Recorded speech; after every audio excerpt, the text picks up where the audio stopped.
del pueblo, además de lo importante que es su comentario, también tenemos muchos colaboradores aquí en Sin Censura que nos proporcionan este tipo de análisis para darnos claridad, para darnos, eh, pues vamos, tal vez alguna idea de lo que está circulando en los temas que son, de los que ellos son especialistas.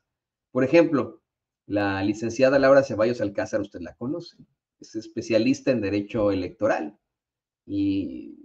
pues permítame decirlo así, ¿no? Con mucho respeto para Laura, le gira mucho la ardilla respecto a temas que tienen que ver con la política y en el ramo electoral, al hablar precisamente de ese muy cuestionado y cuestionable poder judicial. Hoy la querida Laura Ceballos Alcázar, pues nos habla del fuero, el poder judicial y las componentes. Hola, ¿qué tal amigos? Soy Laura Ceballos y esta es mi participación semanal para Sin Censura que se llama Del Fuero, el Poder Judicial y las Componendas. El Poder Judicial ha demostrado insistentemente que no tiene identidad con el pueblo de México y que su intención no es la de cumplir y hacer cumplir la Constitución y las leyes que de ella emanan, sino a últimas fechas y con más ferocidad, proteger los intereses de personajes que son capaces de lucrar con el dolor y la necesidad de las personas más humildes, haciendo prevalecer un estado de chueco con apariencia legalista. El poder en contra tiene muchas caras y todas igualmente perversas, porque han ido a desproteger lo que realmente importa, arropando a quienes han utilizado protecciones históricas a su favor, pero de manera opuesta al sentido que deben tener. Empecemos hablando de la disfuncionalidad a la que hemos llegado por haberse pervertido la figura del fuero, que en origen se estableció como una protección a los parlamentarios para que no fueran reconvenidos o sancionados por sus posturas y opiniones en virtud de su encargo y que en consecuencia no fueran investigados y juzgados como una venganza que impidiera la funcionalidad óptima de los miembros de las cámaras, pero que en ningún momento se pudieran convertir en un privilegio que les permitiera, como ocurre en muchos casos, evadir la responsabilidad de hechos que nada tienen que ver con la función de los legisladores. Cierto que cuando se propuso el fuero como inviolabilidad a la tarea legislativa, también era un factor que equilibraba la relación entre los poderes, porque podía darse la formulación de acusaciones para atacar y debilitar a los diputados o senadores opositores para asegurar posiciones del poder ejecutivo o el judicial. La historia registra que Agustín de Iturbide, cuando se coronó emperador, brincó el límite del fuero para acusar a 17 constituyentes de conspiración contra la nación y que tras no lograr que el Congreso aprobara la creación de un tribunal especial en el que se juzgara a los subversivos y que además se impusiera en la redacción de la que iba a ser su constitución imperial, que tenía un derecho de veto, decidió disolver el Congreso y nombrar a una junta instituyente con legisladores a modo.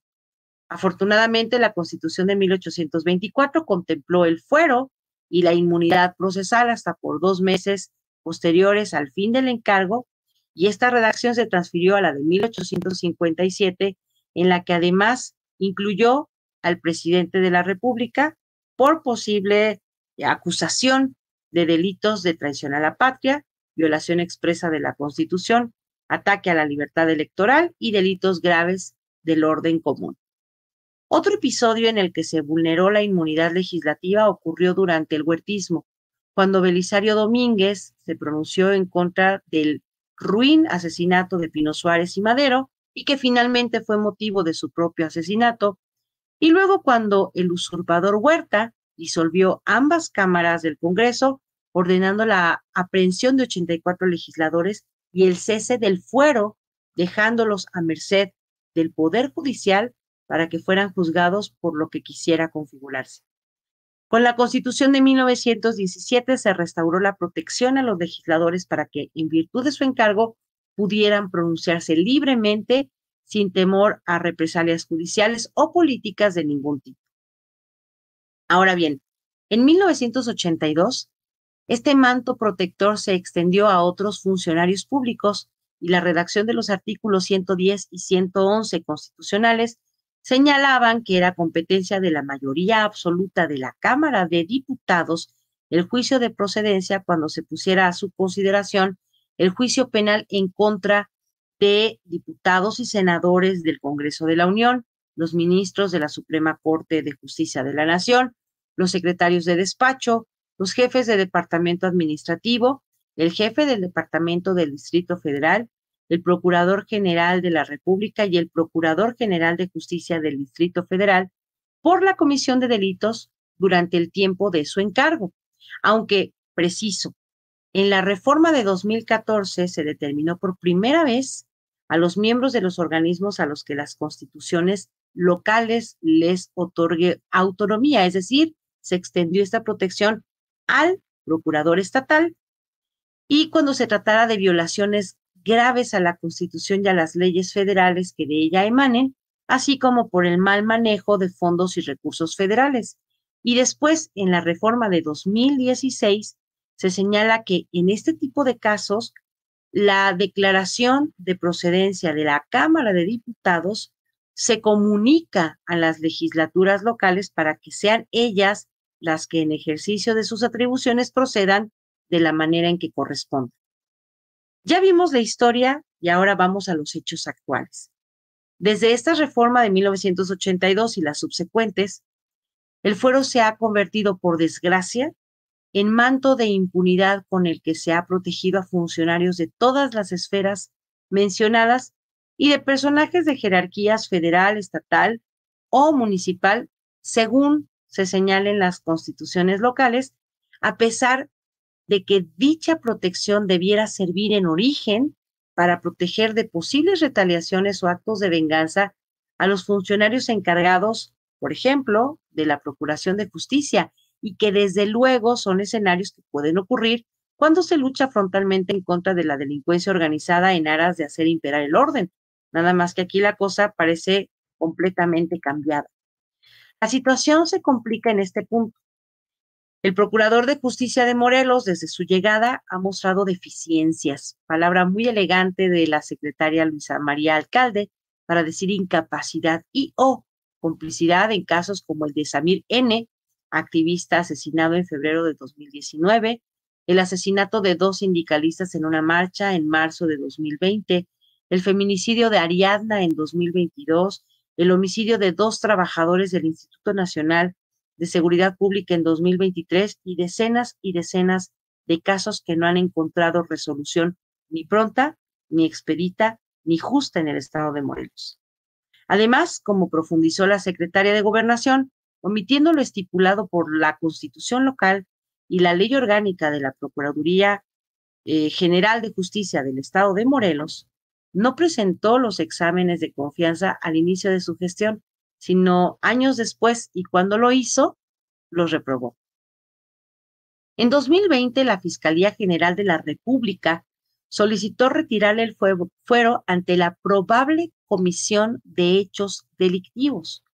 La Cámara de Diputados de ese momento desechó la solicitud resolviendo que en términos del artículo 111, este no contaba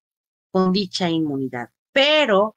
el presidente del Congreso local, Morelos, el panista Eric Sánchez Zavala, presentó ante la Corte una controversia constitucional para que la Fiscalía General de la República no pudiera proceder contra el procurador morelense. Este litigio ante la Corte estuvo sin listarse para discusión por 10 meses, pero se reactivó cuando la Fiscalía solicitó la orden de aprehensión contra Carmona Gándara por su participación en los hechos relacionados al feminicidio de la joven Ariadna,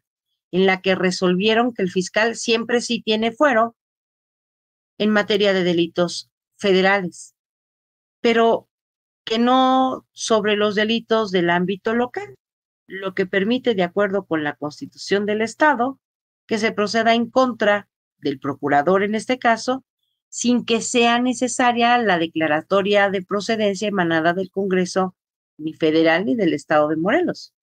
Entonces, la Fiscalía de la Ciudad de México procedió a solicitar la aprehensión de Uriel Carmona por 3 delitos del fuero local de la Ciudad de México relativos al feminicidio de Ariadna, y que se probó documentalmente que habían sido encubiertos por el fiscal y otras autoridades, como el presidente de la Comisión de Derechos Humanos del Estado, cuando señaló el estado de ebriedad como precursor de la broncoaspiración que causó la muerte de esta joven, en vez de la causa real, que fueron los múltiples golpes que causaron un daño cráneoencefálico y posterior muerte de la víctima. Más allá de qué tipo de delitos protege el fuero, ni si son federales o si son estatales, lo que resulta inaudito es lo que hay alrededor. Un procurador que fue capaz de intimidar al fiscal anticorrupción al punto de hacerlo renunciar cuando solicitó una orden de aprehensión por el delito grave de tortura. Un subprocurador declarando falsamente la desaparición del expediente. Un procurador que es capaz de hacer que el Poder Judicial lo ampare 4 veces, 3 por el delito grave de feminicidio y 1 por el delito grave de tortura. Un procurador que influye en el Congreso del Estado de Morelos para que se elaborara y votara una reforma que impidiera el nombramiento de un fiscal sustituto de manera permanente. Y el contubernio con una Suprema Corte de Justicia que es capaz de conceder protección federal para evitar la procedencia del juicio de desafuero y subsiguiente proceso judicial por este y otros delitos en los que está relacionado en diferentes grados de participación. Es evidente que la complicidad y la impunidad han sido el sello característico de muchos funcionarios y que para poder erradicar este vicio de la vida política de nuestro país, urge un Congreso fuerte que lleve a cabo las modificaciones constitucionales federales que nos protejan de estos ambiciosos vulgares. Congresos locales que no caigan presa de influencias políticas, económicas o de poder, capaces de traicionar a sus representados para dar cobijo a estas monstruosidades. Y desde luego un plan C que nos permita tomar las riendas en la elección de nuestros miembros del Poder Judicial, ya que los actuales se han esmerado en demostrar que los conflictos de interés y las componendas son poquita cosa y que la verdadera razón de su labor, que es la interpretación de la ley para que sea aplicada de manera justa en favor de las víctimas, ya no sea, como ha sido, para proteger a los victimarios. Muchas gracias y hasta la próxima. Muy interesante esto que nos plantea la queridísima Laura Ceballos Alcázar. Recuerde, ella también participa en sus espacios aquí en Sin Censura, en las mesas de análisis y de trabajo con la queridísima Lina Duarte todos los lunes. Bueno, pues aquí pendientes de sus análisis que son siempre muy enriquecedores y nos abren aquí los ojos en Sin Censura. Bueno, le pido